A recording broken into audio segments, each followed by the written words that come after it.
Hi everybody, and welcome to our module on platelet activation. Thrombus formation is the body's way of preventing blood loss when there's damage to the endothelial lining of blood vessels, and a thrombus is formed by the body using two ingredients. The first ingredient is a plug formed by activated platelets. The second is an insoluble molecule called fibrin, which precipitates and forms a mesh, and together the fibrin and the activated platelets form a thrombus, and this prevents blood loss. In this module, we're going to focus on formation of activated platelets. This is sometimes called primary hemostasis.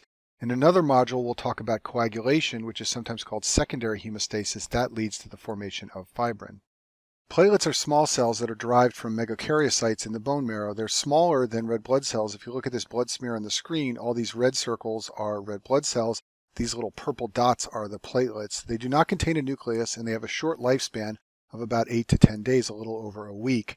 Their production is regulated by a substance produced in the liver called thrombopoietin. It's a glycoprotein produced mostly in the liver, and it drives production of platelets from the bone marrow, much like erythropoietin drives the production of red blood cells.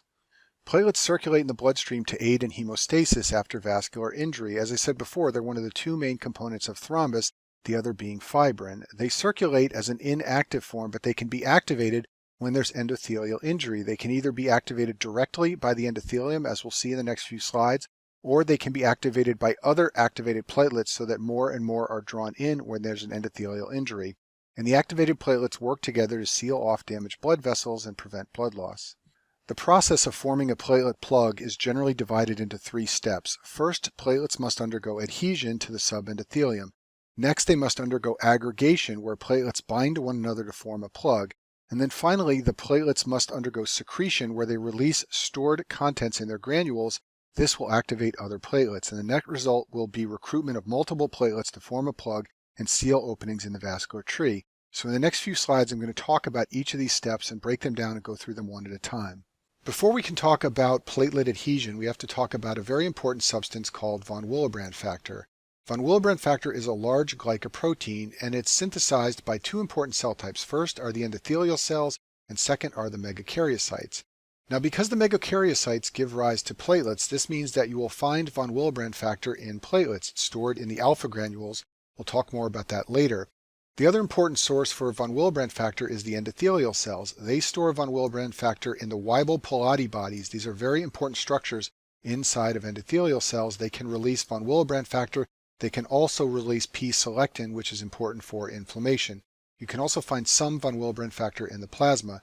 Importantly, however, von Willebrand factor is released in response to vascular injury. Activated platelets can degranulate and release von Willebrand factor, and endothelial cells that are damaged can release von Willebrand factor as well, and this will lead to platelet activation. Von Willebrand factor has three important roles in hemostasis. First of all, it is a carrier protein for factor VIII of the coagulation cascade. I discussed this in more detail in the module on coagulation, but factor VIII is released from von Willebrand factor in the presence of thrombin and becomes the activated factor VIIIa. But in the bloodstream, you can find factor VIII carried bound to von Willebrand factor. The second job of von Willebrand factor in hemostasis is to bind platelets to damaged endothelium. We'll talk more about that in a minute. And then finally, it can also bind activated platelets together as part of the process of platelet aggregation. Now, there's one other topic that we need to discuss before we can get into the details of platelet activation, and that is the topic of membrane glycoproteins.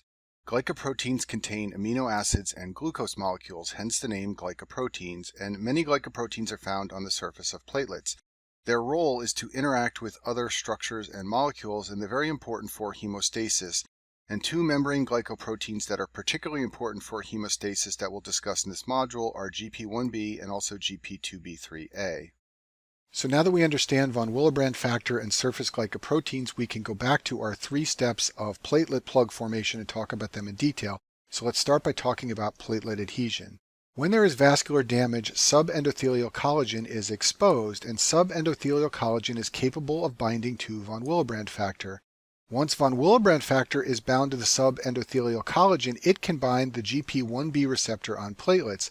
So in this manner, subendothelial collagen that is exposed can bind to von Willebrand factor, which can then bind to the GP1b receptor, and as a result you get platelets that are adherent to the subendothelial collagen, and this is the first step in formation of a platelet plug. Once platelets have undergone adhesion to the subendothelial collagen, they can then begin to stick together. This process is called platelet aggregation. And this process is mediated by the GP2B3A receptor. This is the most abundant surface receptor found on platelets. When platelets become activated, the GP2B3A receptor changes conformation and becomes capable of binding. This receptor, although it's present on inactivated platelets, will not bind when platelets are inactivated. This process is sometimes called inside-out signaling because cell activity leads to an alteration in the receptor. Usually it's the other way around. The receptor gets altered and it triggers some cell activity. In this case, it's backwards. And I've shown this in a picture at the bottom of the screen to help you remember it. Inactivated platelets do have the 2B3A receptor, but it's not capable of binding. When the platelet becomes activated, the 2B3A receptor changes conformation and it's then capable of aggregating and sticking to other platelets. Once the 2B3A receptor changes conformation and becomes active, it can bind to either fibrinogen or von Willebrand factor, and using that as a link, it can then bind to other platelets, and this results in platelet aggregation. This is easier to understand with a picture. If we have a platelet with an activated 2B3A receptor and it comes near another platelet with an activated 2B3A receptor, the platelets cannot bind directly to one another. Instead, their 2B3A receptors will use an intermediate to link together, and that intermediate is either fibrinogen from the coagulation cascade or von Willebrand factor. So in this manner, you can get multiple platelets aggregating together to form a platelet plug, and this is the basis for the drugs called 2B3A receptors, which we'll talk about in the module on antiplatelet drugs.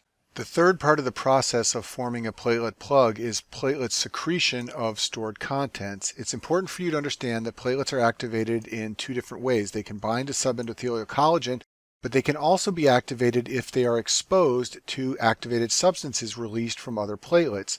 So when one platelet is activated, it will release stored contents which can go and activate other platelets. In this manner, one platelet being activated can lead to the activation of many others. There are many different substances stored in the alpha and dense granules. I've listed the most important ones on the screen. The alpha granules, which are the most abundant granules in platelets, contain fibrinogen, which is important for the coagulation cascade. They also contain von Willebrand factor, which we talked about before, and they also contain platelet factor 4, which we'll talk about in a minute.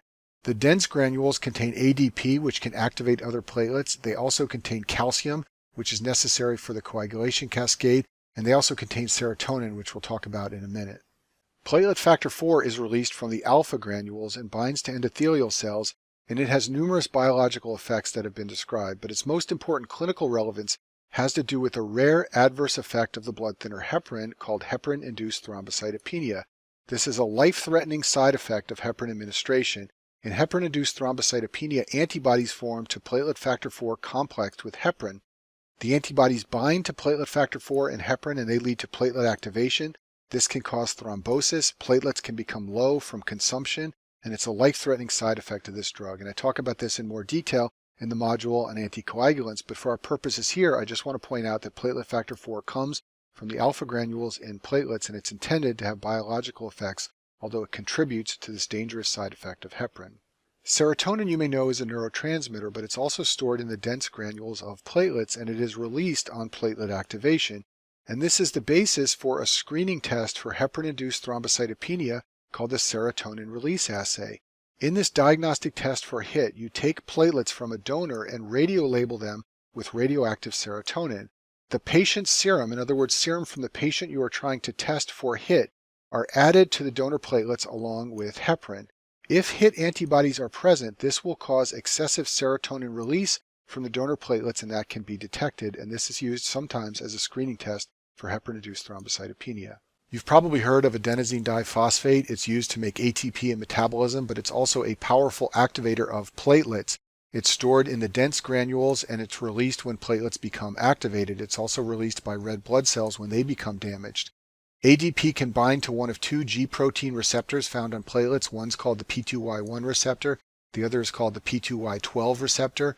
Binding of ADP to these receptors leads to a drop in cyclic AMP formation inside of platelets, and that leads to platelet activation. There's an important tie-in here with pharmacology. There is a class of antiplatelet drugs called the phosphodiesterase inhibitors. They raise the cyclic AMP level inside of platelets, and when the cyclic AMP level is high, this blocks platelets from becoming activated, and that's how these drugs work as antiplatelet agents. We'll talk about them more in the module on antiplatelet drugs. When ADP binds to the P2Y1 receptor, the platelet will release calcium. It will also change its shape. When the P2Y12 receptor is bound, the platelet will degranulate and there's an increase in the aggregation of platelets. And many drugs function as P2Y12 receptor blocking drugs. These are often called ADP receptor blockers. They all inhibit platelet activity. We'll talk about these drugs in more detail in the module on antiplatelets, but they go by names like clopidogrel, prasugrel, ticlopidine, and ticagrelor. Another very powerful activator of platelets is thromboxane A2. Thromboxane A2 receptors are found on platelets, and this is the basis for aspirin therapy. Aspirin blocks formation of thromboxane A2. Thromboxane A2 is derived from lipids in cell membranes. There is an enzyme called phospholipase A2 found in many cells in the body, and this enzyme can pull lipids from cell membranes and convert them into molecules of arachidonic acid. This occurs in endothelial cells near damaged endothelium, and as a result, arachidonic acid is released at sites of vascular injury. Arachidonic acid is also stored in platelets. Platelets can convert arachidonic acid to thromboxane A2 using an enzyme called cyclooxygenase, and then the thromboxane A2 can be released by platelets to activate more platelets. Aspirin inhibits cyclooxygenase. This leads to less thromboxane A2, and this is why aspirin is a powerful inhibitor of platelet activation. And we'll talk more about aspirin in the module on antiplatelet drugs. The final topic I'll mention in this module is a test of platelet function called the bleeding time. This is an old test that's rarely done in the modern era. The way you perform a bleeding time test is you make a small cut on a patient's arm. You then apply filter paper to the skin and remove it at regular intervals until you see that the bleeding has stopped and the filter paper is free of blood. When this happens, you record the time it took for bleeding to stop. The reason this is a test of platelet function only is because this type of superficial bleeding is highly dependent on platelets and not very dependent on the coagulation cascade. Therefore, if the bleeding time is prolonged, it implies there is some problem with platelet function. This could be a low platelet count, for example. The patient could be taking aspirin, or there could be some inherited defect of the platelet or the platelet's ability to bind. However, the bleeding time is usually not prolonged in things like hemophilia, where the problem lies entirely with the coagulation cascade. So as I said before, this is rarely done in the modern era, but it does come up on your board exams, and what you want to remember is that the bleeding time tests platelet function, and when it's prolonged, you have to look for some explanation that lies within the platelets. And that concludes our module on platelet activation.